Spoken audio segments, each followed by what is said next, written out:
pang sagot nila. But they will now Beleric. take the Beleric. Kasi I think mas malaking problema pag hindi nila nakuha naman yung Beleric. As I'm entirely sure if No Limit sees na hindi na-pick yung Beleric, ibaban nila yan sa next phase. Hindi nila ibibigyan since nakita na rin ng No Limit kanina na ginamit nila yung Your Beleric. team is So I banning. think it will be a Beleric pick for Aether Atlas, but let's see what will be the third ban of No Limit here. Yeah. Wala silang mage. I think the game 1, if I'm not mistaken, that was a Kagura ban. Kagura. Could be a Kagura ban. Mm. Tapos Hellcurt ban din. Isa sa mga pwedeng consider yan ng No Limit. I think that you could also consider banning out Carry, for example, or Claude. Kadit okay. Oh, Your okay. team is Interesting. banning. So tama naman, mage ang kanilang kulang dito. So this could be a Kag ban actually naman para sa Aether Atlas. Or they can go for, since meron silang Harith so they can ban a marksman. yeah, Claude. Claude is still open. Although Claude, hindi masyadong takot ang Aether Atlas dito sa Claude kasi meron naman silang Beleric. So they might not ban it, they might just ban out the Hellcurt. And they did ban out the Your Hellcurt team katulad is ng picking. nabanggit Nangyari natin kanina. So Hellcurt. So, hindi nila ibigay yan kasi mahihirapan sila, especially for Kimi kapag Dark Knight falls yung Hellcurt. Yeah. So that's a very good ban. Now, pwedeng piliin dito ng Aether Atlas ang Claude. But I think Carry yung kanilang pwedeng prioritize dito. Just because of the fact that Claude will never be picked by No Limit. But Carry can be picked by No Limit. Kasi Carry is actually pretty good versus Beleric. Estes is gonna Your be secured team is by picking. Aether dito. So I think potentially pwedeng mag-carry pa rin dito No Limit. Ang sakit niya once na nag-pop yung dalawang ultimates ni Estes plus the Beleric. So kailangan nilang burst, kailangan nilang i-make sure na habang up yung ultimates nila, kailangan nag-dish out sila ng damage. Katulad ng ating na-mention, parang Tats, carry nga ang kunin dito ng No Limit. Bakit ko ba kasi na-predict itong carry nito? It's because of the fact na it's one of those heroes na pwedeng pumatay sa isang Beleric. Claude is out of the question. Kasi hindi siya pwedeng kunin ng No Limit kasi masasaktan lang siya sa Beleric. But carry can. Why? Pwede siya mag phantom step away dun sa Beleric. And also, ang ganda ng kanyang passive na pwede niyang paputukin laban dun sa Beleric. Diba? So yun yung idea dito. Now, there's the Kag na pinag-usapan din natin kanina. Very good versus the lineup of No Limit and also very good for the side of Aether Atlas. At mukhang gagawin nila dito is mid Kag tapos side lane na naman na Kimi. Tapos hindi uli siya mag-jungle emblem. Magana siya dito sa Assassin Emblem ulit. Aggression talagang gagawin dito ng Aether Atlas. They will try to pull off yung ginawa nila kanina. Pero tingin ko ang ganda rin ng ginawa ng pick rather ng Aether Atlas dito para sa Kagura kasi kailangan nila ng isang hero na pwedeng mag-dish out or pwedeng bumili ng Necklace of Durance. Since as you can see, they have Tamus and they also have Minotaur. So kailangan mong i-stop yung or at least control the health regeneration and also the lifesteal. Now, katulad nga na na-mention natin dito, that was the Assassin Emblem that was picked up by the Kimi na out of the norm. Hindi naman out of the norm. I think this is an adjustment naman kasi they can't put the Kimi mid anymore. If they put it in the side lanes, they have to not put it in a jungle emblem status kasi mahirapan siya mag-lane doon. We have the game right now, of course. Kahit paano sabihin natin sa draft, it's all about the execution. We have game number 3. Let's see who will win this. Is it No Limit? Na nasa blue side ngayon, JP on the carry, KLVJ, and the Thamus Reflesha on Reflesha actually, ang ating Akai. Sky on that carry once again, MM on that Minotaur. And on the red side, we have Aether Atlas. Celebro ang gagamit ng Kimi. Kritsu naman sa Beleric. Changu para sa Kagura. Lue naman sa Estes. And Kenji para sa ating Leomord. Ito na. Ano ang mangyayari dito sa ating laban? So same lane composition din naman ginagawa nila. So Leomord sa bottom lane, Thamus sa ganun na bottom lane para makontrol nga naman. But as you can see, yung buff na sobrang importante and JP and MM trying to steal all the resources coming from Aether Atlas. Well, I think with Kimi na nag-opt for the Assassin Emblem, so you kind of have to secure still yung kanyang mga buffs. So, really good adjustment from Aether Atlas.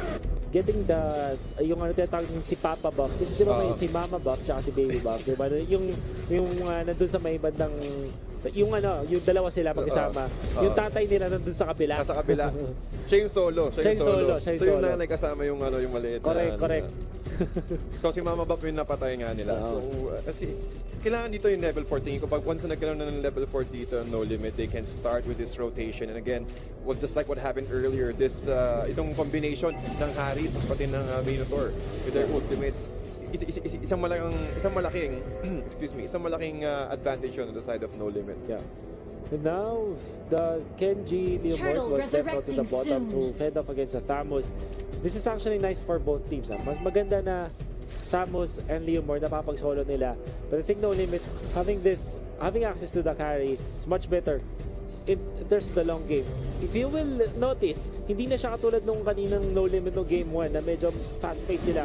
Ang ginawa nila dito medyo mabagal.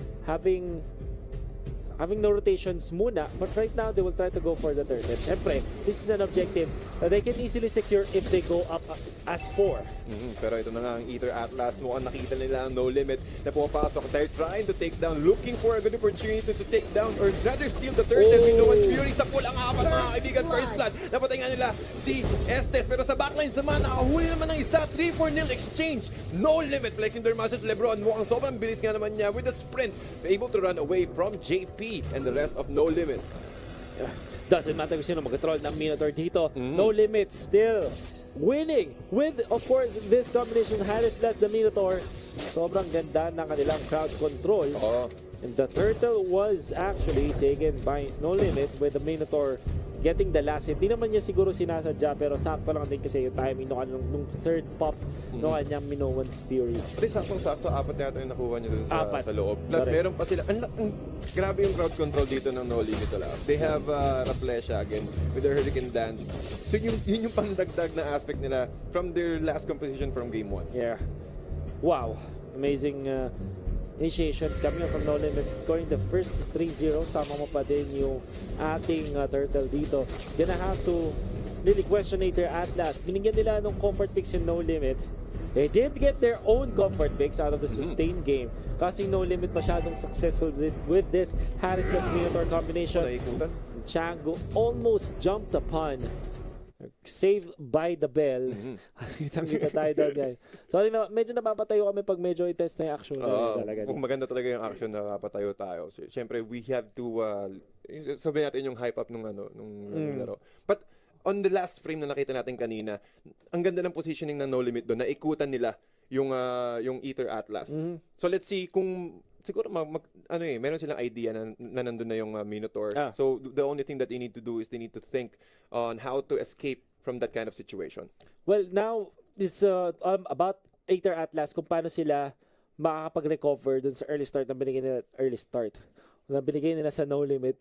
Magandang start, a good start that they gave to No Limit. Of course, Harit and Minotaur really thriving in this sort of composition. Sama pa yung fact na si Kari is naka-bounty hunter dito na emblem set. Kahit pa sabihin natin sa siyang marksman na maganda sa late game, kapag binigyan mo naman siya ng magandang start sa early game, mid game pa lang nakakatakot na siya. Para mapapaaga mo yung late game para sa kanya. Yep. So kasi once na naka-assassin emblem ka, tapos meron ka rin bounty hunter, yung power spike mo mas mabilis. Exactly. Mas madali ka makakuha ng BOD. Tapos other than the power spike, mas maaga ka makaka-rotate. Plus, with your teammate. And I think that they go for the physical penetration part ng assassin. It's really good versus the sustained game. Kasi syempre, it goes through the armors, it goes through other sort of damage absorptions. And the fact na merong pure damage or true damage, ang isang carry, means na itong Belleric will have a lot of problems heading into the late game, into the mid game even. Kahit mid game pa lang dahil may sources na siya dito ng true damage, lalong masasaktan yung Belleric. Now, if you take into a factor pa, pag nakuha ng endless battle dito ng ating carry, talagang masasaktan kahit sino mang iharap mo doon sa ating carry. So this is really scary for Aether Atlas. And what do you think is the solution for that? Because I think that I think that Aether Atlas, to solve these problems, kailangan nilang mag-start na magganap ng kills ngayon. Oo. Kaso ang nangyayari kasi kinokontrol sila ng no limit eh. They need to group as 5, tingin ko pwede nilang gawin. And they need to use their ultimates perfectly. Yeah. Kasi yung sinasabi natin ng ultimate na Estes plus the ultimate coming from the Beleric, they need to do that. They need to at least time it out. Pati yung damage coming in from the core heroes of Aether Atlas. Kaya iba yung playstyle na ginagawa nila coming from the second game. Nakontrol na nila ng no limit yung aggression eh. Parang nabasa na, okay, alam na namin yung ganitong klaseng playstyle, alam natin na ito yung gagawin nyo. So, ang ginagawa naman ng no limit ngayon, sila yung nagiging aggressive. With this, kasi ang dami nilang arsenal eh, ang dami nilang setup sa arsenal nila na kayang pang initiate and also trying to control. Yeah. Stun is the key of no limit here. Yeah, I think I agree. I completely agree with you. They have so many tools to actually go up against Aether Atlas in the early stages of the game. Nakakatakot yung Harith pa lang nakakatakot eh. Then you have the Minotaur to go with you. It's really scary to have the carry na nagpa-participate agad sa fights kasi if left unchecked, carry can dish out damage, a lot of damage even in the early stages of the game. They also have the Akai. Ang even scarier thought dito is yung Thamus keeping the Leomord in check. Kasi hindi naman pwedeng yung Leomord biglang sasama sa laban para iwan yung Thamus. Every time na nasa lane si Thamus, kailangan niya medyo i-contest. Think about it. Or at least mirror yung kanyang movements, which always means na ang laking damage output agad ang nawawala sa Aether Atlas not having that Leomord into the fights. It's already a big dilemma for Aether Atlas actually. Pati mas mas kaya ng composition ng Aether Atlas, kaya nilang pumalag ng no limit rather. Na kaya nilang apat lang sila. So naiiwanan, the only job of Thamus is to control, always check the items and also to control the farm of Leomord. That's right. And we're just waiting for the game to resume, guys. Just facing some technical difficulties, but we will be sure na magbabalik tayo sa laban dito. If you just tuned in, this is best of 3 series, group stage series between No Limit and Aether Atlas. 1-1 na point score natin. Whoever wins this will technically win the series and get a 2 points. Tas 1 point naman para dun sa matatalo dito sa specific game na to. No Limit with a very good start, but it's not yet over for Aether Atlas, I would say. Hindi pa. Kasi since pa lang, nagsisimula pa lang din yung laro. Plus, mga parang nag-a-adjust pa lang sila sa mga plays nila, sa draft nila rather. Kung sino lang yung magiging aggressor sa unang-una, siya yung magkakaroon ng edge when it comes to the mid-game. Yeah. This is a very, sabihin na natin close for Aether Atlas kasi they have to prove na gumagana talaga ang Estes, gumagana talaga sustained game sa meta natin. Aether Atlas, let's see if mapoprove nila yun ngayon. Kasi for No Limit, for sure, they're doing the standard stuff. Nakuha muna dito ng Minotaur Harith combination na parang almost always wins the games. Tapos meron kang Thamus to be your quote-unquote off-lane. Alam mo actually, nakakausap ko yung mga ibang pros, they have this concept of the off-lane na although nakita na natin to in Season 1, more prolific in Season 2, but right now people and other teams are starting to put the value and even naming that off-lane. So, actually, ano ba sa tingin mo yung off-lane na yun? Parang mamaya na pala. Muna, napakaganda po din from Creeps to ABC. He will run away. No, he can't. Double kill. Para nga kay Thamus. At wow, ito yung hindi wala silang time na makapag-react. Pati nahuli na agad sila na na sila Minoan's Fury. They're trying to control PL. Or rather, the Leomord 3-4-0 exchange again on the side of No Limit plus the turret. That's killing the Kenji. At yung sinasabi natin dito kanina na offlane or the idea of the offlane is you have one hero to stay on one lane na parang ito yung pinaka-lane na pinamahirap or rather sinasolo na lang ng mga heroes na kayang magsolo like Thamus for example, the Leomord. They don't get much help from their teammates but they still win the games with it. Hindi siya parang yung lane ng carry or ng AD carry nyo na tinutulungan ng mga kakampi nyo. Like for example, where carry is it? But it is the lane that you have a disadvantage. But you can solo it now on the turtle, taken by the Harry. No. Napakagandang ultimate from the Flesh. And again, Zaman 4 is not perfectly placed here, but they're still trying to catch creep soon. Nasa magandang harapan na ito. Minoan's Fury. Dalawang tinamaan, mga kaibigan. Ito na nga si Sky. Pero sa backline si Lebron, sinusubukan niyang i-save. Kaso mamamatay pa rin si Creepsu. 2-4-0 exchange plus the turtle on the side of No Limit. No Limit getting so much control of this map. And 8-0 na rin yung kanilang kills na nasa-secure dito. Aether Atlas looks to be lost in terms of these team fights. Gonna have to commend yung mga initiations coming from MM and even yung Zaman Force.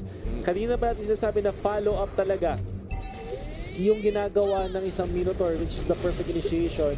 Now Tamos already feeling it. Laban kay Lebron. Naabulin niya with the Contra and Inferno gets the mega kill as they take down the Kimi as easy as that.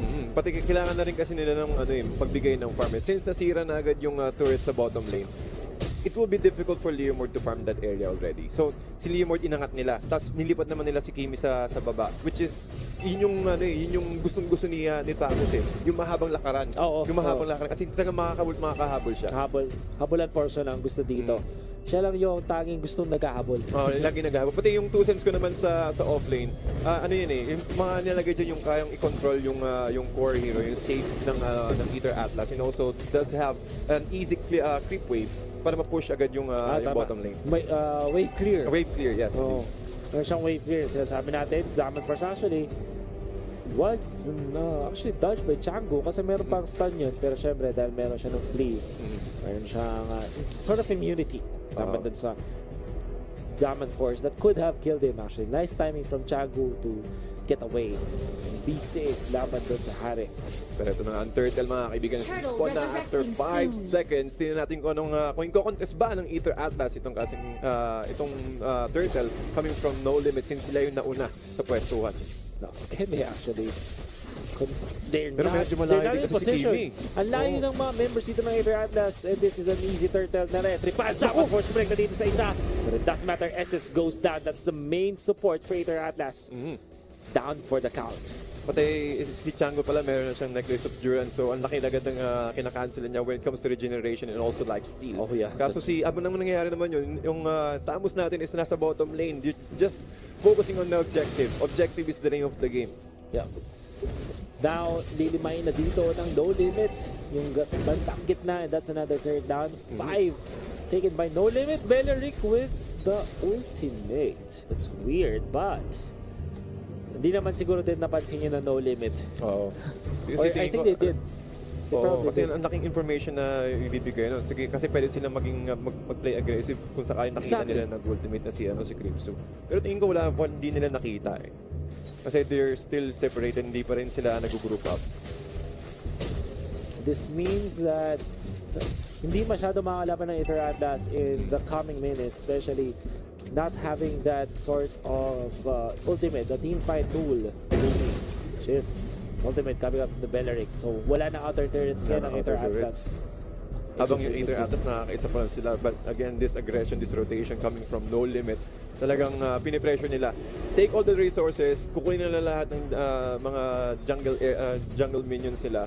At that's one of the best ways for them to choke Aether Atlas inside their base para makontrol. So, dire-diretso lang ang aggression na ginagawa ng No Limit. Yeah, that's very important for players to understand na yung way mo para hindi makapag-farm yung kalaban mo is not actually try to force them out of the lane, but shove the lanes actually.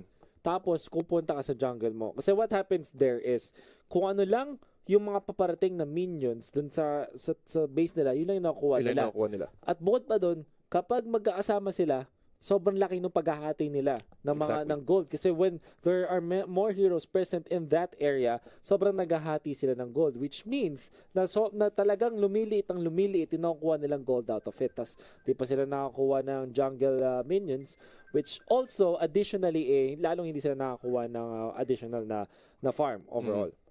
So ang laking bagay talaga nun. Ang laking bagay ng ginagawa ng No Limit dito. Sinisigurado nila na hawak nila ang laro, na walang pumapasok na experience, o sabi mo kanina, na di-divide yung experience gain nila. Isa pa yun, experience pa. So not only yung gold, but also the experience. Diba? So sobrang laking farm ang nawawala sa'yo kapag naiipit kayo sa base nyo. That's why map control is super duper important. At kasi ano yun eh, naiipit mo sa loob yung Aether Atlas. At kung sakaling mag-summon din yung or mag-respawn na rather yung Lord or even the Turtle, mas malayo ang lalakarin nila. So ang daming oras na pwede mong ibigay once na naiipit sa loob yung mga kalaban. Yeah. Now we're seeing the players try to take advantage of the pause that we have. Siguro ano pa sila dito, nag-iisip pa ng way nila para makalaban. No Limit, medyo chill dito sa ating battle stations. We have opening series at eto last qualifier pa siya ganyan ng ganyan ha. Last qualifier, promise, ganyan yung ganyan. Lagi siyang umarap sa camera nagpo-post. Di ba? Alam niya yan eh. Alam niya yan. Last qualifier, di siya nahiya. Pangiti-ngiti pa siya eh. Talagang nakatitig siya dun sa camera. Ba't yan? Hindi natin alam. Ba't parang nahiya ng konti lang naman. Unti lang. Yeah. Though, we do have the game. We are jumping right back into this game. Pinag-usapan natin kung paano na-choke ang Aether Atlas dito sa kanilang base. And now pa lang nakakuha ng mga BOD ang Aether Atlas. 8 minutes. Quite slow for their team. Pati kasi isipin mo naman wala ng outer towers yung No Limit dito. Ganun lang kabilis na gustong tapusin ng No Limit. And they need to, they want to finish up the game as early as that. Since 9 seconds na lang ang naiiwan para ma-summon or ma-respawn ulit si Lord. Resurrecting soon. Lord is na be the next target for both teams. For sure. Pero syempre, No Limit has got the definite advantage dito. Dahil meron sila pang Tamos na pwede mag-solo. Actually. Kaya niya soloin yan. Kaya. Pero syempre, tutulong na lang dito and then ang kanyang mga trauma babies. And Aether Atlas. At dalawa yung problema na dito. The minions that are coming in. And of course, the fact na sobrang bilis ang No Limit dito. I don't think that they're able to contest this. Binato na lang ng rocket ni Gamey. Pero wala na rin yung magagawa. Yun yung yung possible steal na kaya niyang gawin for Aether Atlas. Yun yung pinaka-safe rather na kaya niyang gawin. Pero ito pa rin, No Limit with that push. Since shinove nila yung lane sa taas, hindi kailangan magko-commit ng isang hero or ng isang player, rather yung Aether Atlas na magde-def or magki-clear ng wave sa taas. So, one of the best ways strategically para sa No Limit para makuha nila yung goal. Yeah. Now, Aether Atlas will just continue to not have fun in this game. Parang, ito yung mga moments na sasabihin mo, ang nag-ML lang talaga is yung isang team. Which is, in this game, No Limit lang nakapag-ML ngayon. Kasi, isipin mo Aether Atlas, parang dumidepensa dito sa kanilang base. Parang custom game lang yung nilalaro nila kung saan dinidepensa nila yung kanilang base para hindi masira. But now No Limit will control this game for sure. Look at the damage that they're dealing to the turrets. Mahirap nga yan. Plus meron pang Lord na incoming sa top lane. So they will just group up +1 plus the Lord. Nako, tingin ko ano mga pwede nang gawin nila. I think kung sakaling ma-setup nila or sila yung una maka-initiate. Kung mahuli nila si JP, I think kung sakaling merong opportunity, kaya nilang i-comeback to eh. But with the Lord, with the cleanup. Isa na lang. Nakuha pa. They did take some pop damage coming out through turrets. The Lord has been slain and 2 inhibitors yata kaplit. MMO, nagandang timing stun but the flicker. Wow, okay, with the sliver of hell survives. Survives talaga. Ang laking bagay na. Plus, again, sinubukan niyang i-commit but he purchased the Necklace of Durance. So, meron siya Divine Glaive. I think it's not that enough para lang ma-burst out again yung Minotaur sa ganitong klaseng oras natin ngayon. JP has to be careful right here. So the umbrella from Changu to clear out the waves. Gustong-gusto nilang basagin itong gitna. Pero for No Limit, they don't have to be super desperate to get that one. Pwede nilang i-take to ng slowly. In fact, they have so much advantage that they can take this game slowly. Pero ita-dive pa rin nila. Is this the right decision though? Will not push through. Gusto nilang mapatumbatong inhibitor card sa gitna. And they can, and they will. Jose dive through. Wanna go in. Zaman Force committed. The Minoan Fury nga lang. Medyo late na. Benedict with the ultimate as well. They're taking so much damage. But JP is really hitting dun sa may backlines. Kahit may control, hindi pa rin siya naabot. And buhay na buhay si JP dito. Although there will only be one kill. That's onto No Limit. Onto Aether Atlas, I mean. Sky goes down. Pero ano yun, they're able to take down the tier 3 turret on the middle lane. So still objective is the name of the game. 17 seconds naman mawawala si Sky. So enough, tingin ko it's already enough for Aether Atlas to farm. Pero ang ginagawa ng No Limit, nakikita natin ngayon sa minimap, is they're just removing the buff potential. Ini-steal nila yung buff. So sige, kung mag-farm kayo ng onte, pero amin yung buff nyo. That's right. Kasi sobrang laking advantage. Sa mid game at sa late game, parang equivalent to one item na yung buff. Kasi percent based usually yung effect ng mga buff lalo sa mages and sa assassins. But at the late game talaga, pag nabigay mo naman siya ngayon sa isang marksman, para talaga siyang isang item na ipapurchase mo. And the fact that you're taking it away from your opponents is already a big factor. Kasi parang, imagine mo lang, Kuya Tats, kapag 2-4 yung trade nyo ng buff, parang even lang. Pero pag 4-0, sobrang laking difference na. Laking bagay nun. Lalo sa itong team fight na nga ito, Raflesha, tingin of damage. Tatlong tinamaan ng Zaman Force into the ultimate from Crimson. Is he able to maintain this amount of damage? SSC nandun pa rin. Mukhang makakaisa pa rin. Ang Aether Atlas, rather, No Limit. Pumapasok. Nice blink out from MM. Raflesha, able to run away as well. And LeBron, the damage. Again, the tower objectives in the game. Dalawa ang patay. Sa Aether Atlas, Zaman Force naman into 3. Triple kill para kay Harit. Ito na nga mga kaibigan mo. Kung nararamdaman na ng No Limit, ang kanilang pagkapanalo, napaka-mania ka naman talaga si Harit ngayon. Pero focus lang sila sa objective. No Limit taking the win on the series against Aether Atlas. 2-1 mga kaibigan. 2-1 for No Limit. The same formula for game 1. It worked for game number 3. Minoan Fury as well as the Zaman Force is way too much crowd control.